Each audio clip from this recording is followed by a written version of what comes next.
C'est la deuxième séance du colloque qui recommence. Je prends provisoirement la présidence et je donne la parole à Jean-Marie Tarascon. Vous l'avez entendu, il est le porteur du projet Avenir commun durable et on lui a demandé de nous parler du temps d'attente par rapport à l'innovation technologique. Vous savez qu'il y a un problème parce que la recherche doit être libre, mais il y a aussi une attente sociale par rapport aux retombées dans l'industrie. Et je pense qu'aujourd'hui, nous allons entendre, d'un point de vue très personnel, cette prophétie, quelle est l'expérience d'un grand chercheur par rapport au délai entre la découverte et l'application. Et donc, je lui donne la parole. OK. Bonjour à tous. Merci Dario.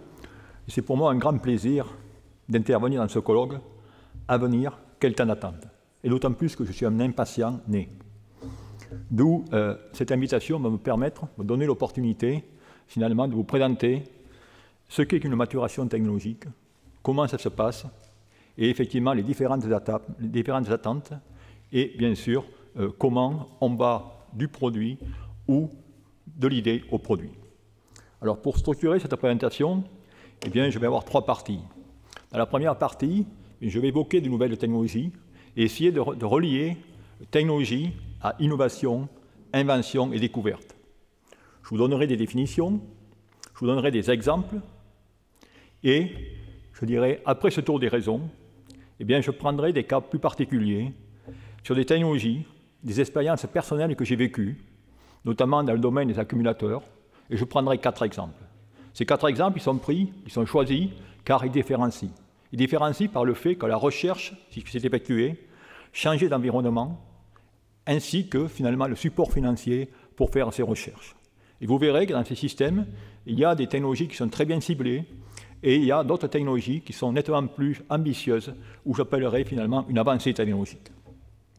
Et enfin, je conclurai par quelques pistes de voir comment on peut écourter le temps et rendre ces technologies ou l'intégration beaucoup plus rapide. D'où, pour commencer, je vais tout simplement vous mettre une photo qui va certainement vous marquer. C'est tout simplement que si on regarde tous les objets qui nous entourent, que ce soit le smartphone, les écrans de télévision et autres, ou les microprocesseurs, eh bien, il faut bien réaliser que toutes ces inventions eh bien, contiennent au moins les découvertes de 20 prix Nobel. D'où le message que je veux vous passer ici, c'est que sans recherche fondamentale, eh bien, il n'y a pas du tout d'innovation technologique. Alors lorsqu'on parle de nouvelles technologies, de quoi parle-t-on? Eh bien, il faut effectivement le relier à la découverte. La découverte, pour moi, c'est la science fondamentale, le silo de connaissances, le savoir. C'est finalement ce qu'on trouve en expliquant comment le monde fonctionne, comment l'être humain fonctionne. L'invention, c'est, je dirais, profiter de ce savoir et créer quelque chose, un dispositif qui n'existait pas et qui fonctionne, ou oui ou non, peu importe. Et enfin, l'innovation, c'est l'invention qui trouve un marché et que l'on peut utiliser et acheter. Vous voyez que ça se résume relativement simplement. Je définirai que la recherche fondamentale permet de faire des inventions, et lorsque celles-ci conquièrent, on parle de marché, on parle d'innovation, et donc de nouvelles technologies. Alors c'est quoi ces nouvelles technologies, et est-ce un tel schéma est aussi simple que ça? En effet, on serait tenté de dire que finalement il y a une linéarité entre les connaissances, la découverte, l'invention et l'innovation. Et je dirais que certains des politiques voudraient directement adapter ce modèle. Mais en réalité, cela n'est pas le cas. Il y a une route sinueuse qui va aller des connaissances, de la découverte, à l'innovation. D'où il n'y a pas de relation linéaire, et c'est bien la raison, c'est bien la complexité, pour la raison, il y a ce problème de temps. Et de nouveau, vous avez compris déjà que l'innovation technologique, eh bien, ça va être tout simplement une convergence d'un marché et d'une connaissance. Et c'est un peu ce que je vais tout simplement essayer de vous décrire dans cet exposé. Tout d'abord, dans des exemples relativement classiques, ou que vous connaissez certainement, vous avez entendu parler pour sûr, et ensuite sur des expériences personnelles. Tout d'abord, vous avez compris maintenant que le temps est une fonction de l'existence des découvertes, l'existence de savoir et l'identification du marché. Et je vais tout simplement prendre des exemples précis dans l'histoire, dans lequel, d'un cas, il y avait un marché défini, et dans l'autre cas, il n'y avait pas de marché. Bien sûr, l'exemple le plus classique que je vais prendre, c'est tout simplement l'exemple du transistor. L'exemple du transistor est né tout simplement d'une demande du marché. C'est une demande dans les années 1940 aux États-Unis, lorsque Bell Labs, les pères fondateurs du téléphone, voulaient déployer le téléphone sur le territoire américain. Ça pouvait se faire, mais il manquait une technologie, car à l'époque, ils utilisaient des lampes à vide pour directement traiter le signal. Et bien sûr, le coût, le remplacement ne permettait pas cela. Et c'est à l'époque un physicien de Bell Labs qui avait pris la direction de Bell Labs, qui s'appelle Mervyn Kelly, qui a décidé directement que la solution, eh bien, c'était certainement la physique du solide et la physique des semi-conducteurs. Qu'est-ce qu'il a fait? Il a tout simplement regroupé des chercheurs de haute qualité en physique et en chimie pour voir l'apparition du transistor directement dans les années 1947. Et là, c'est les trois personnes qui sont Bardeen, Britton et Schaeffer ont reçu le prix Nobel pour cette invention. Vous avez ici un exemple dans lequel le marché existait et il n'y avait pas eu cette invention. Cette invention a pu avoir lieu, je dirais, dans un temps relativement court, 5 ans.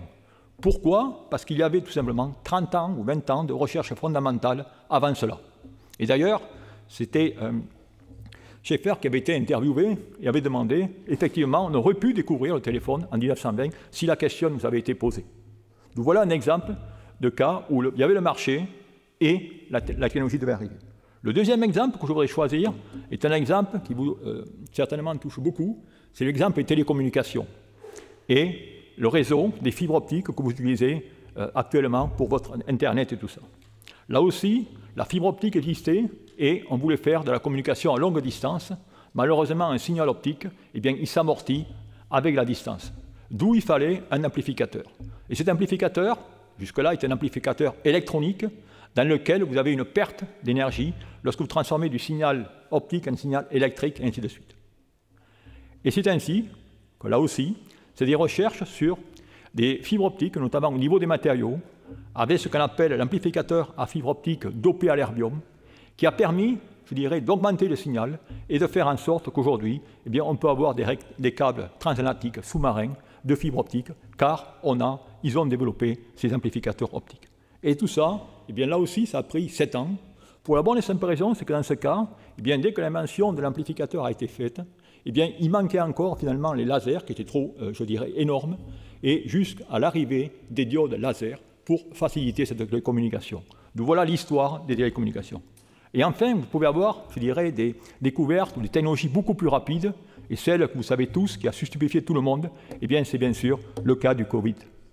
Où dans ce cas, eh bien, ce qui était spectaculaire, jamais vu, jamais pensé, eh bien, à 1 an, des chercheurs ont pu réussir à développer ce vaccin. Là aussi, on peut se dire pourquoi? Eh bien, tout simplement parce qu'il y avait encore, je dirais, 40 ans de recherche fondamentale derrière tout ça, des gens qui travaillaient sur l'ARN, des gens qui travaillaient sur l'ADN et qui ont permis finalement de développer cela. On vous aurait demandé, il y a cela de 5 ans, de développer directement ce vaccin, cela n'aurait pu avoir lieu. Donc voilà, si vous voulez, l'exemple de cas dans lequel le marché était défini et il a fallu certainement que la découverte ou l'invention se joignent. Maintenant, je vais passer le cas où le marché n'était pas défini. Et là, c'est 2 cas intéressants. C'est le cas directement de l'ordinateur personnel et du téléphone portable. 2 choses que l'on prend comme gratuites aujourd'hui.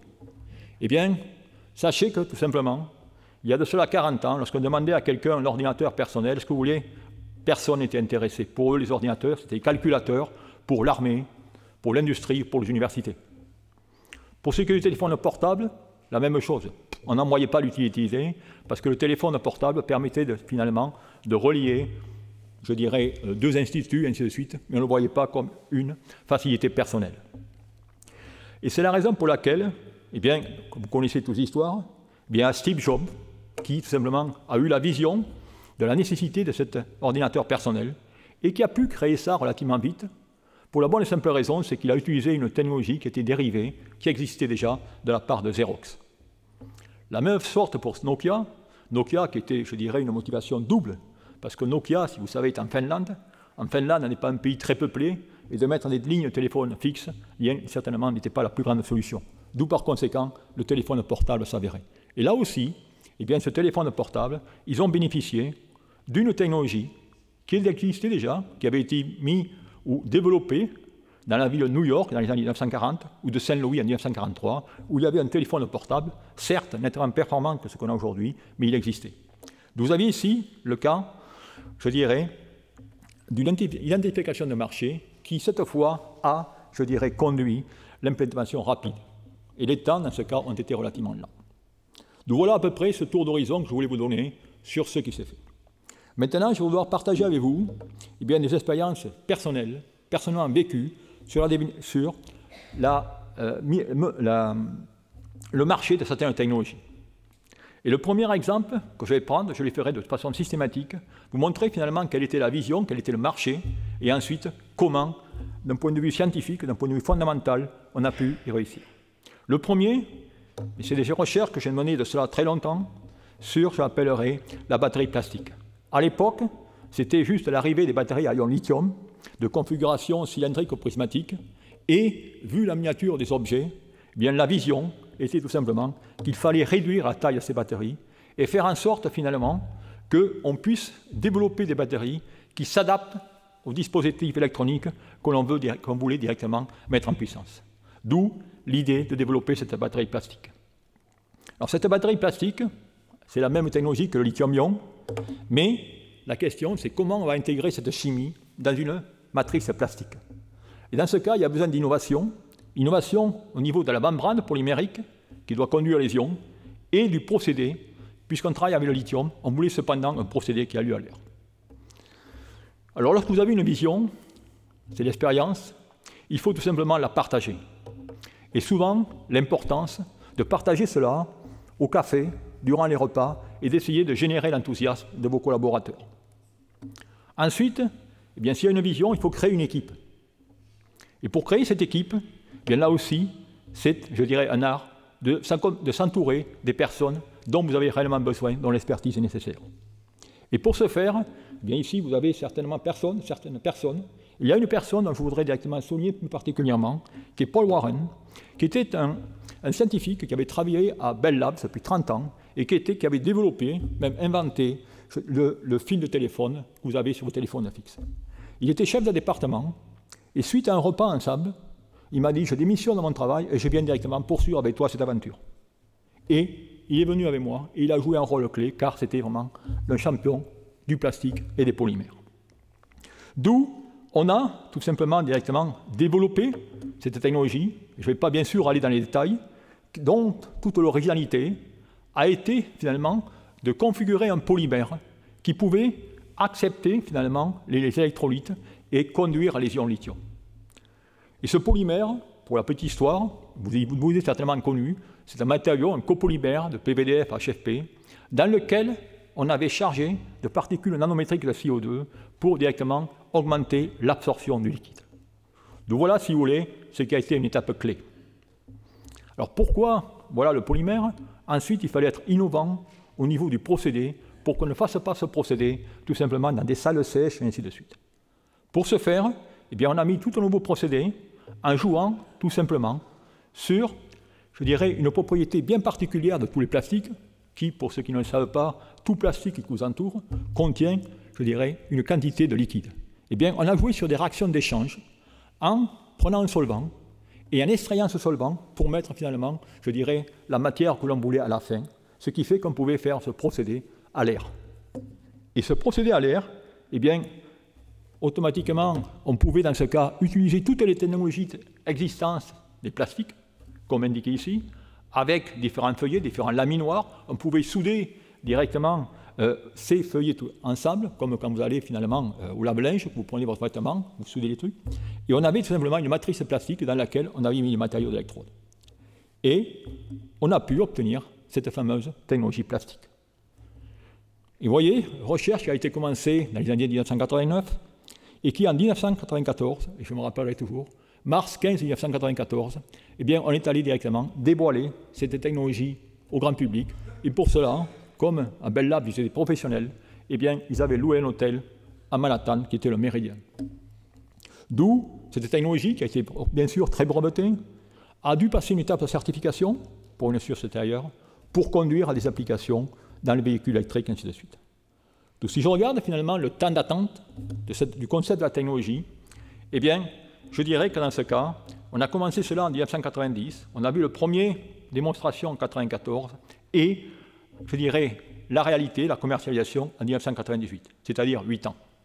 Avec, bien sûr, des recherches, une fois de plus fondamentales, qui existaient avant dans ce domaine. Qu'est-ce qu'il y a à retenir de cette histoire? Tout d'abord, le marché est identifié. Aussi, il y avait dans ce cas une prise de risque de l'industriel qui s'était engagé à financer ce projet. Et également, il y avait une prise de risque de l'innovateur, et à titre personnel, je me suis écarté de la scène scientifique pendant 5 ans et n'ai pas publié un seul papier pendant 5 ans. Je prenais un risque, mais le risque en valait la peine. Et qu'est-ce que j'ai appris aussi? Eh bien, lorsqu'on développe une nouvelle technologie, eh bien, des fois, on a la tête trop souvent dans le guidon. On est obnubilé par notre vision et on ne voit pas des technologies alternatives ou dérivées de ce que l'on fait. Et par exemple, dans ce cas, eh bien, le concept qu'on avait développé a été utilisé pour tout simplement fabriquer des séparateurs tricouches et qui sont utilisés aujourd'hui dans la technologie commerciale lithium-ion. Donc voilà, si vous voulez, un peu cette histoire de la batterie plastique que j'ai personnellement vécue. Cela étant fait, les années passées, et dans lequel, vous voyez, la batterie plastique maintenant est rentrée dans les graphes, et une autre problématique se posait. On arrivait dans les années 2010, et là, il y avait une sirène d'alarme sur les ressources en lithium. Et le développement durable devenait un objectif planétaire. Donc par conséquent, là aussi, il y avait la naissance d'un marché pour une technologie de batterie plus verte et plus éco-compatible. Cette technologie, eh bien, elle va être dérivée de celle qu'on a utilisée, c'est la technologie sodium-ion. Pour la bonne et simple raison, si on regarde finalement les éléments, la quantité des éléments utilisés, eh bien, on s'aperçoit, comme vous le savez tous, que le sodium est beaucoup plus abondant que le lithium, tant au niveau de la croûte terrestre que dans les océans. Et c'est ainsi qu'on a tenté de développer cette batterie sodium-ion.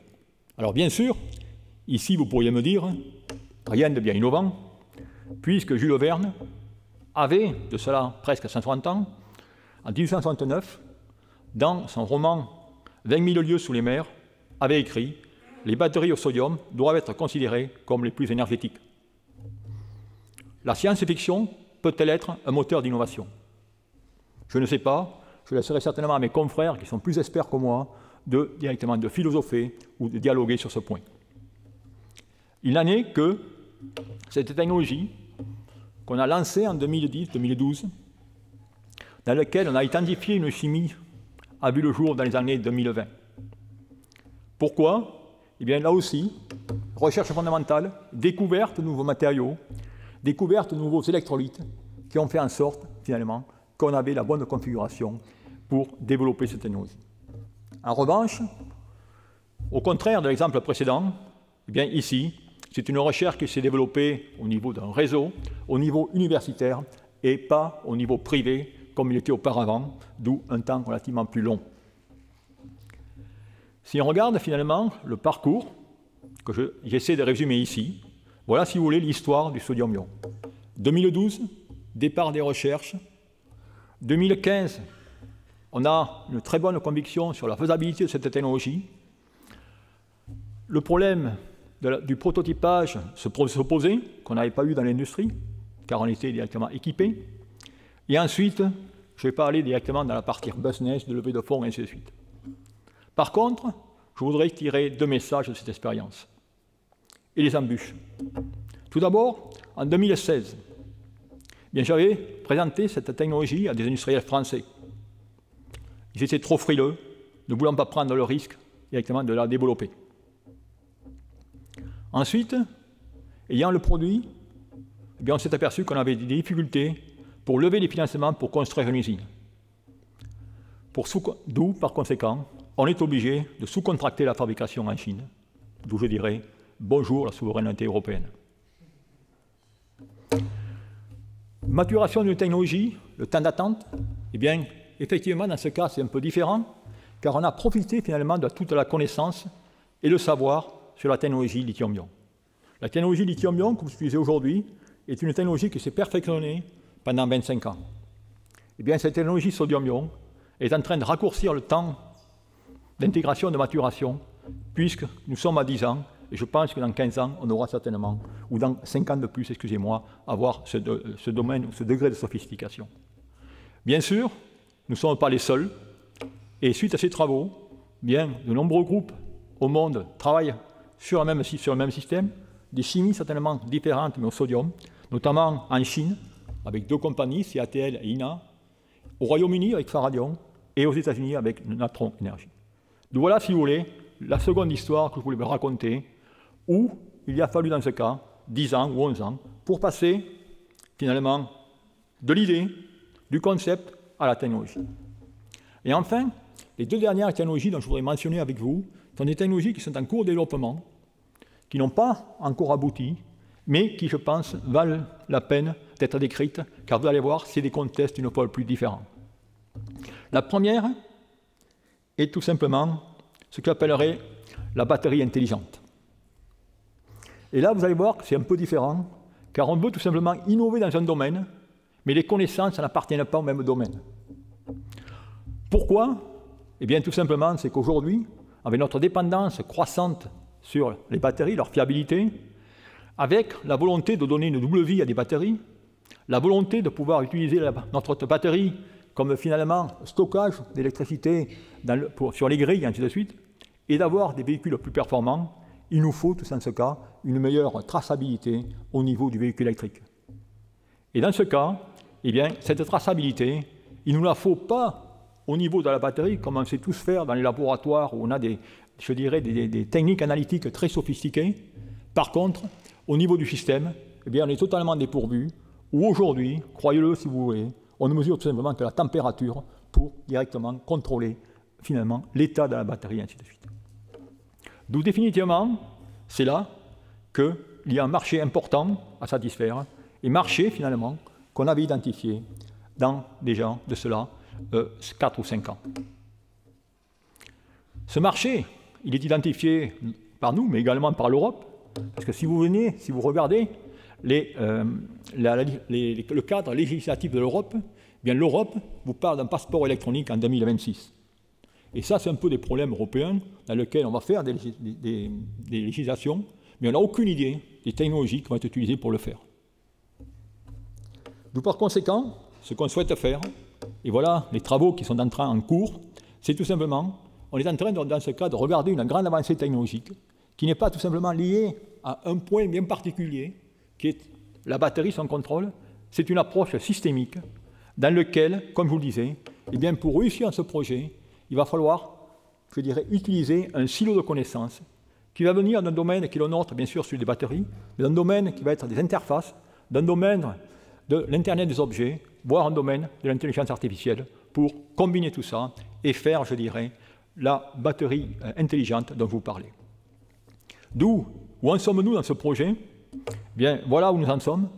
Lancé en 2017, du moins l'idée, publiée dans un papier de Nature Material, aujourd'hui a fait son chemin, puisque 5 ans après, je dirais, au niveau du laboratoire, on a développé le concept et, je dirais, la vision de cette batterie intelligente. Mais là, la difficulté, pour finir cela, pour conclure, pour transformer l'essai, si je peux dire, eh bien, risque de prendre du temps, car on est dans des domaines différents. Et il y a effectivement un gap entre notre savoir-faire et tout ce qu'on a besoin. Et c'est là où on est obligé finalement d'intégrer d'autres communautés.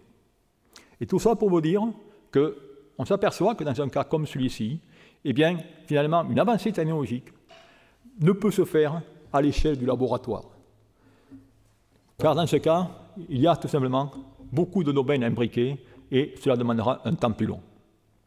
Donc voilà, si vous voulez, le message qu'on fait, et je vous parlerai à la suite comment on peut réaliser cela.